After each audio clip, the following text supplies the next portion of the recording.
along now, Martel. Sid, I was hoping to speak to you. Is everything all right?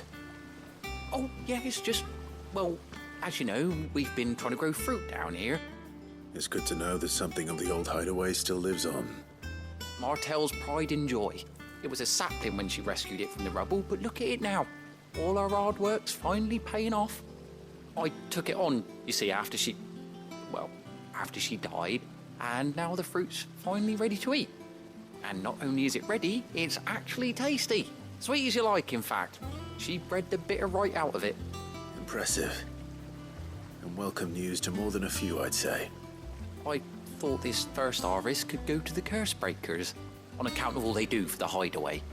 You couldn't take them some, could you? Seems better them coming from you.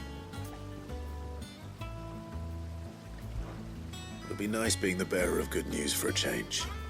Oh, thank you. She always had a soft spot for that lot, see? And once they've had their share, I'll see to it that everyone else gets some. Here you go. Martel apples, they're called, in honour of her memory. You hear that, Martel? Today's finally the day.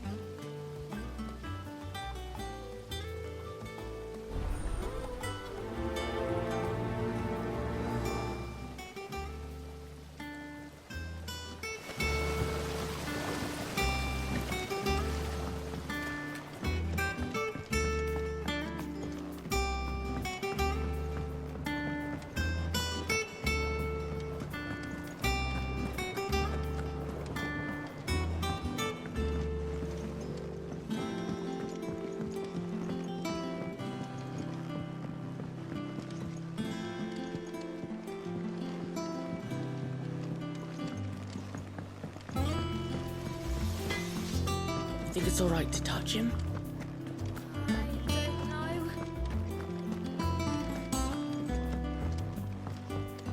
I hear there's trouble in Rosaria.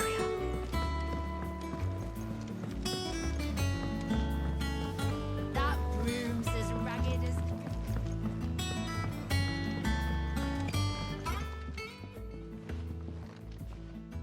You two look like you could use something to eat.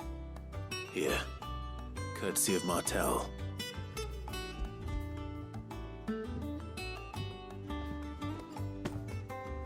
Martel. Now, where have I heard that name before?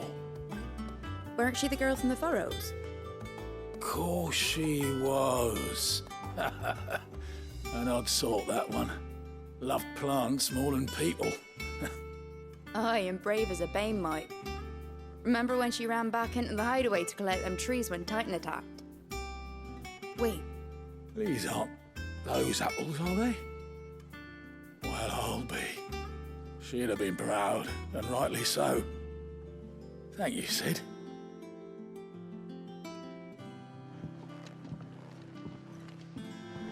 Others weren't so lucky, though. Them old apples were enough to cuddle you. A gift from the backyard. For your service.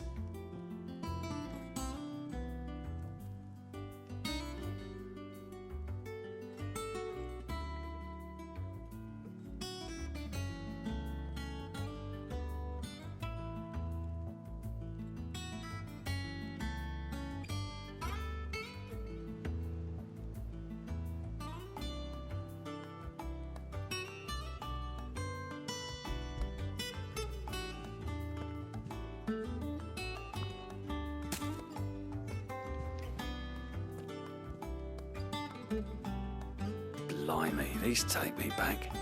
I haven't seen a hideaway apple since. Old Sid was the only one who could stomach the things.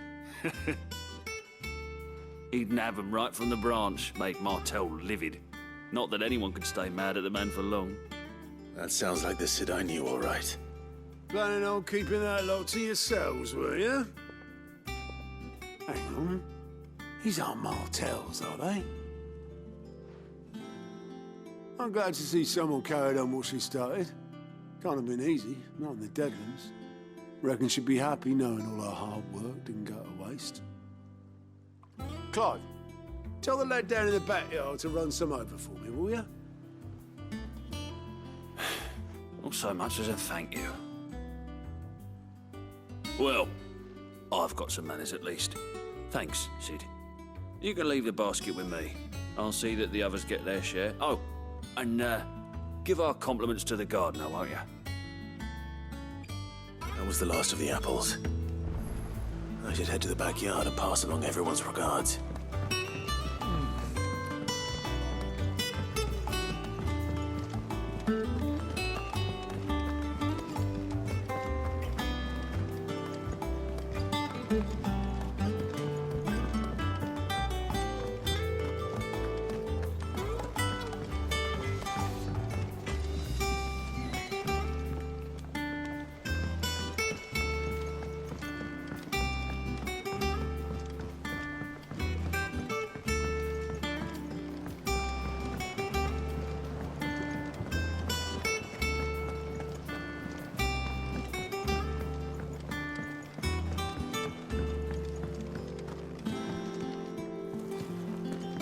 It's not the...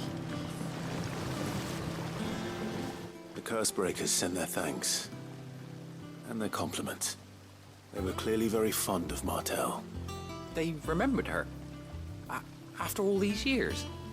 I suppose she was very kind, even to a tongue-tied lummox like me. You were one of the good ones, Martel. Why did you have to die? She put everything into her work. She wasn't going to rest until we had fruit sweet enough to enjoy. And now we do. When she died, I named a sapling after her. And now it's a full-grown tree. Martel lives on through the fruit it bears. And through you. Her dream would have died with her, had you not kept it alive. That's something to be proud of. I didn't do anything really, but thank you. You're kinder to me than I deserve. By the way, Otto's expecting some of your crop. And I wouldn't mind some of it either, if that's not too much to ask. Of course not. I'll see that you're both well provided for. They like your fruit, Martel. Isn't that wonderful? I'd say it's about time we planted you some siblings, don't you think?